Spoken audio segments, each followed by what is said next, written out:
दोस्तों, भारत के बारे में कहते हैं मेरे देश की धरती उगले हीरे मोती।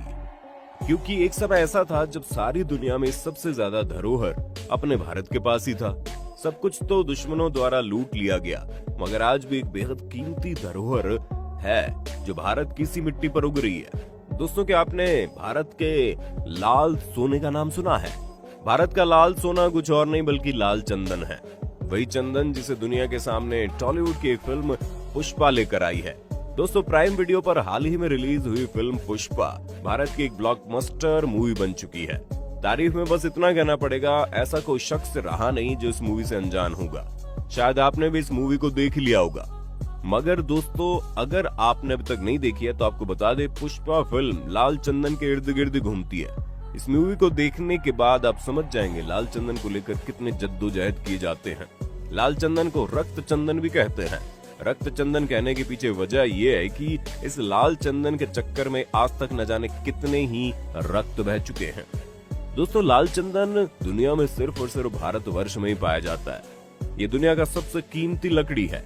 दोस्तों, आप इमेजिन कीजिए इसकी कीमत क्या हो सकती है। दोस्तों, आपने कितने रुपए इमेजिन किए ये तो हम नहीं बता सकते, मगर आप सब इस लकड़ी के असली कीमत के बारे में सुनेंगे ना तो हैरान हो जाएंगे। दोस्तों, लाल चंदन लकड़ी की कीमत 26,000 से 30,000 रुपए प्रति किलो है। एक पेड़ से कम 20 से 25 किलो तक की लकड़ी निकल जाती है, जिसे बेचकर कम से कम 5 से 6 लाख रुपए मिल जाते हैं। यानी कि एक लाल चंदन के पेड़ की कीमत 6 लाख रुपए है। और दोस्तों, 1 टन लाल चंदन की कीमत 2 करोड़ रुपए हो जाती है। अब हैरान होना तो लाजमी है। दोस्तों, जो चीज जितनी कम होती है उसकी कीमत उतनी ज्यादा होती है। इसका इतनी कीमत होने की पीछे की वजह सिर्फ यही है कि बहुत ही कम मात्रा में पाई जाती है। लाल चंदन भारत के तमिलनाडु और आंध्र प्रदेश में ही होता है। इसी लाल चंदन के चक्कर में तमिलनाडु और आंध्र प्रदेश के बॉर्डर पर चीन द्वारा कई बार युद्ध की गई और न जाने कितनी जाने रक्त से लथपथ हो गई। चीन, जिसे दुनिया भर ने अपना दुश्मन घोषित कर दिया है, वो भारत के पीछे आज से नहीं बल्कि सदियों से घात लगाए बैठा है। भारत में पाए जाने वाली लाल सोने के बारे में जैसे ही चीन को पता चला, उसने न जाने कितनी ही साजिशों के द्वारा उसे पाने की कोशिश की, लेकिन आज तक इसे पाने के लिए बेकरार रहता है। दोस्तों, आपके मन में खूब सारे सवाल उठ रहे होंगे कि आखिर इस लाल चंदन में ऐसा क्या है? आखिर इससे किस काम के लिए इस्तेमाल किया जाता है? आखिर क्यों चीन इसके पीछे पड़ा है? तो दोस्तों, आज आपके इन सभी सवालों का जवाब हम इस वीडियो में देंगे। आज आपको लाल चंदन से जुड़ी हर एक छोटी से छोटी बात पता चल जाएगी, ताकि अगली बार जब आप लाल चंदन के बारे में सुने तो आप इसकी पूरी कथा खोल बैठें। तो चलिए शुरू करते हैं। दोस्तों, जैसा कि मैंने आपको बताया, लाल चंदन भारत के 2 राज्यों आंध्र प्रदेश और तमिलनाडु में उगता है। वहाँ भी हर जगह नहीं, सिर्फ और सिर्फ 4 जिलों में प्रचुर मात्रा में होता है। चित्तूर, कडप्पा, कुरनूल और नेल्लोर में फैले शेषाचलम की पहाड़ी में। इस बात से आप इसके खास होने की वजह समझ सकते हैं। दोस्तों, इस पेड़ की एवरेज हाइट 8 से 11 मीटर होती है। पूरे विश्व में चंदन की 16 प्रजातियां हैं, जिसमें सेंटुलम एल्बम प्रजातियां सबसे सुगंधित और औषधि युक्त मानी गई है। रक्त चंदन का साइंटिफिक नाम टेरोकार्पस सेंटनस है। इसकी लकड़ी लाल होती है। इसमें सफेद चंदन की तरह कोई खुशबू नहीं होती। दोस्तों, लाल चंदन के पेड़ के बारे में सबसे खास बात जो शायद इस दुनिया में कुछ खास चीजों को मिली है, वो है इसका वक्त, यानी कि उसे उगने में कितना समय लगता है। इस बात को आप इमेजिन कीजिए और हमें कमेंट बॉक्स में बताइए। आप सोच रहे होंगे इतनी कीमती है तो शायद 5-10 साल में या 15 साल में उग जाता होगा, मगर दोस्तों, आपको बता दें इसकी खेती करने में पूरे 30 साल का समय लगता है। और अगर इसे जैविक खेती का तरीका अपना कर लगाया जा रहा है तो शायद 15 साल में इसकी उपजता हो जाती है। रक्त चंदन की खेती सभी तरह की मिट्टी में हो सकती है, लेकिन रेतीली मिट्टी, चिकनी मिट्टी, लाल मिट्टी, काली दानेदार मिट्टी में इसके पेड़ अच्छे से बड़े होते हैं। इसकी खेती ऐसी जगह पर नहीं हो सकती है जहां पानी का जमाव होता हो। इसका मुख्यतः उपयोग दवा, इत्र, पूज, फर्नीचर और सजावट के सामान, विशेष प्रकार के म्यूजिकल इंस्ट्रूमेंट आदि को बनाने में किया जाता है। कई लोग प्राकृतिक रंग और शराब बनाने में भी इसका इस्तेमाल करते हैं। दोस्तों, लाल चंदन से कई तरह की दवाइयां बनाई जाती है और इसमें लाल चंदन के पाउडर जिससे स्किन एलर्जी जैसे कि एक्जिमा, सूजन, जलन का इलाज हो सकता है। कहते हैं एक्जिमा के मरीज कुछ और खुजली हो और उसमें लाल चंदन के पाउडर को कपूर के साथ पेस्ट बनाकर लगा दिया जाए तो मिनटों में उसे ठीक कर देती है और ये चमत्कारी आराम पहुंचाती है। और दोस्तों, जैसे कि सफेद चंदन का लेप हम सबके चेहरे पर निखार ला सकता है, उसी प्रकार से लाल चंदन का लेप भी हमारे चेहरे की खूबसूरती को बढ़ा देता है। इसके इस्तेमाल से कील मुहासे भी ठीक हो जाते हैं, इसलिए लाल चंदन और भी ज्यादा डिमांड में रहता है। अमेरिका के state journal of breast cancer basic and clinical research के मुताबिक बिहार के वैज्ञानिकों द्वारा रक्त चंदन पर किए गए शोध की तारीफ की गई। वैज्ञानिकों ने रक्त चंदन में मौजूद प्रतिरोधक क्षमता के बारे में नई खोज की है। इसमें स्तन कैंसर की प्रतिरोधक क्षमता की मौजूदगी का पता लगाया गया है। कहा जाता है रक्त चंदन को शैव और शाक्त मत को मानने वाले अधिक प्रयोग करते हैं।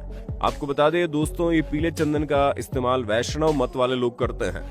अंतर्राष्ट्रीय बाजारों में इसकी डिमांड बहुत ही अधिक है और यही वजह है कि इसकी सुरक्षा खूब ध्यान से की जाती है। ऐसे में 2.25 लाख हेक्टेयर इलाके में फैले शेषाचलम की पहाड़ियों की सुरक्षा काफी अहम होती है।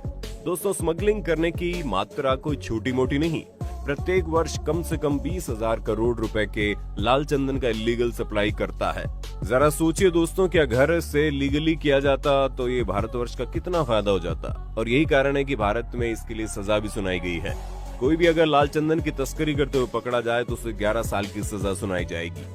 लाल चंदन की सबसे ज्यादा तस्करी और कोई नहीं दोस्तों, हमारा सबसे करीबी दुश्मन चीन में होता है। दोस्तों, आपको तो पता ही होगा, चीन में आयुर्वेदिक मेथड से इलाज करना पसंद करते थे और कुल मिलाकर आयुर्वेद इलाज बहुत यूजफुल भी होता है। इसलिए चीन में लाल चंदन की डिमांड बहुत ज्यादा है। सिर्फ चीन ही नहीं, जापान, मंगोलिया में भी लोग लाल चंदन से कई तरह की दवाइयां बनाते हैं, जिससे कई तरह की बीमारियों के इलाज होते हैं। इन दवाइयों की रेसिपी को तो कोई नहीं जानता, मगर चीन और जापान में लोग इसका इस्तेमाल करना बखूबी जानते हैं। लाल चंदन के पीछे चीजें हाथ होकर बात 700 साल पहले की है, जब चीन में मिंग राजवंश का काल था। सन 1400 से लेकर 17 सेंचुरी तक चीन में मिंग राजवंश रहा, जिसमें लाल चंदन की खूब महत्वता रही। राज में लाल चंदन से तरह तरह का फर्नीचर तैयार किया जाता है। इनको लाल चंदन से बनाई गई सामान का शौक था, इसलिए मिंग वंश के राज में चाइना में लाल चंदन का खूब सप्लाई होता था।